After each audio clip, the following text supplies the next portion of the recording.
It's early evening, immediately after the close of our last episode. As in the nightclub managed by Gordy Weber, the nightclub that is secret headquarters for JT's crime syndicate, and where, for Perry Mason's special benefit, August Jansen is posing as manager, Kate Beekman looks from Della Street to Perry Mason, says, I'm glad you understand now, Mr. Mason. You do understand, don't you? It was carefully explained, Mr. What's the manager's name? Mr. Jansen. He's awfully nice. Don't you think he's nice? Well, on such short acquaintance, it's hard to say, Kate. What's wrong, Katie? Wrong? Nothing. Kate, when you saw Della and me, you were nervous. So nervous you dropped a cup of coffee. What's wrong, honey? Nothing. I told you there's nothing. What makes you think there's something wrong? Well, I was surprised when I saw you. That's why I dropped the coffee. Kate. You've seen the place and met the manager and... Oh, gee, Mr. Mason, what could be wrong? Don't you think I can take care of myself? I'm not a child. No, Kate, you're not a child. I should think you'd have something more important to think about than trying to find something wrong Yes, when... frankly, I do. What? I do have something important to do. Something involving the lives of many people. I can't give you details. But part of it I'll take time to tell you, if you will take time to listen. Why, of course. Good. Kate, somewhere there's a lovely girl. Somewhere. Somewhere. She ran away, disappeared.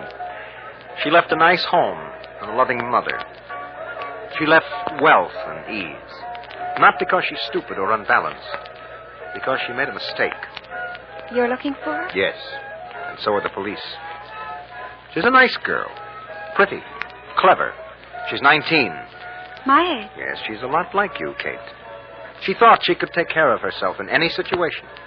She saw trouble coming, but she felt she could handle it. She was dead wrong. We hope she isn't dead. Oh. But not just for her sake. We have to find her so that we can get our hands on the man who...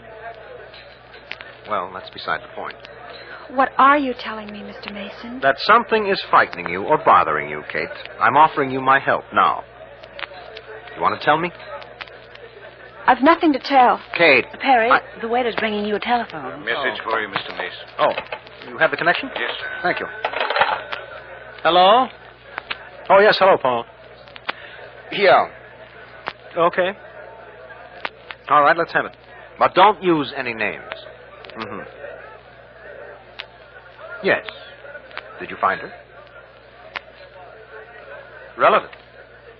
Man or woman? Oh, woman. Well, I have an appointment with her tomorrow. Night? Well, no, I can't tonight, Paul. Well, no, Paul, All right. Phone her, tell her I'm on my way, and I want you to meet me there. Well, break your date. I'll see you in an hour. An hour? Oh, we haven't eaten. I'll buy you a hamburger later. Oh, well, okay. Are you going to leave, Mr. Mason? What? Oh, yes, Kate. But Mr. Jansen asked you to be his guest. Well, I have something more important to do than eat.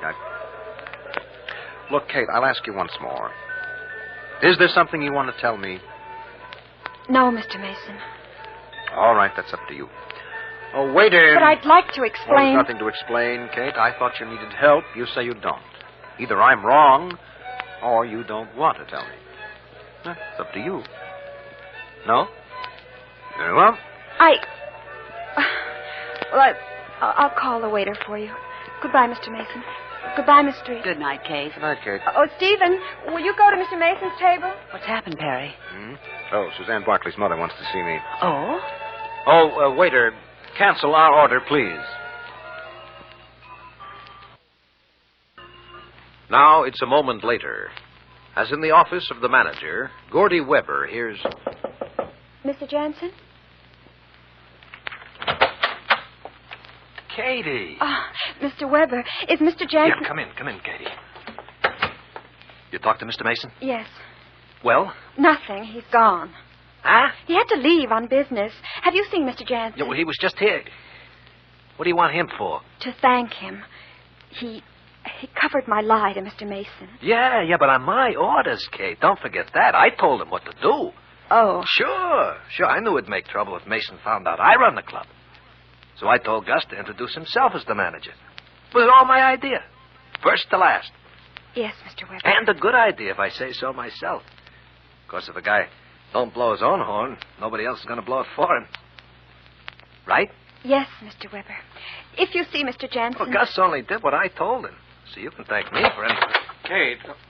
Oh, hello, Gordy. Oh, it's you, Gus. You know you got a positive genius for coming in at the wrong time. Oh, just a minute. Don't interrupt me. Forgive me. Kate, how come you didn't stay with Mr. Mason? He had to leave. Did he say why? Business? Yeah, but did he say what? No. I want to thank you, Gus. Oh, that's sweet of you, Kate. But I explained to her the whole deal was my idea, right? Yeah, that's right. It was all Gordy's idea, Kate. And it was a mean little idea. Huh? I'm not proud I lied to Mr. Mason, but since I had to... Well, you did, and you can thank me for helping all... It was Gus who actually helped me. But it takes a big man to share the credit. What? I said it takes a big man to share the credit. Oh, wait a minute. You didn't give me time to finish. Just a second, Kate. I don't want you to think that I'm too little to give Gus his due. Sure, Gus did a good job. You did fine, Gus. You followed my orders to a T. You did okay. Thanks. Not at all, Gus. I'm the kind of guy who always gives credit where credit is due. Hey, where you going, Katie? I have to help Toby. Now, stick around. I want to... Yeah, she's in a hurry. Yeah. Give me a match for the cigar, huh? What? I said, give me a match.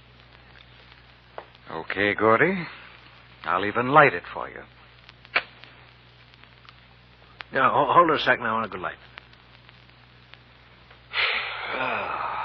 Okay. Uh-huh, yeah. Say, Gus, I want to tell you something. I meant what I said a minute ago.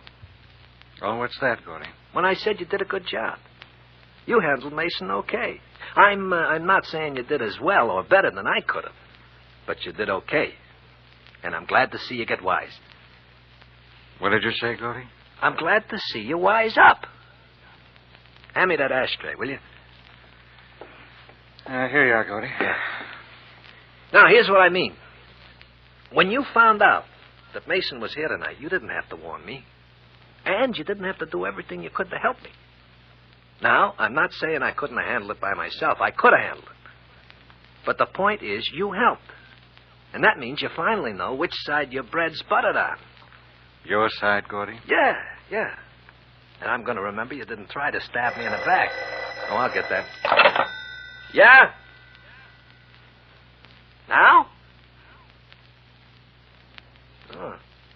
Yeah, okay. JT's on his way in the private entrance. I didn't expect him for a couple hours. Oh, I forgot to tell you. He phoned, and I asked him to come. You tell him about Mason and you taking over? Gordy, you just got through saying I wouldn't knife you. Oh, yeah. Excuse it, Gus. A guy like me, I got so many things on my mind, you know. Well, I wanted to see JT anyway, and, look, Gus, what happened? Just between us, okay? Here. Let me give you another match, Gordy. Huh? Oh. Oh. Well, nothing like a big cigar to relax a man. Right, pal? Gordy Weber, the little man with the big cigar. The little man whose inflated ego makes him talk big. Gordy's in for a surprise. And so is Perry Mason when he sees Suzanne Barkley's mother. You'll join us tomorrow, won't you?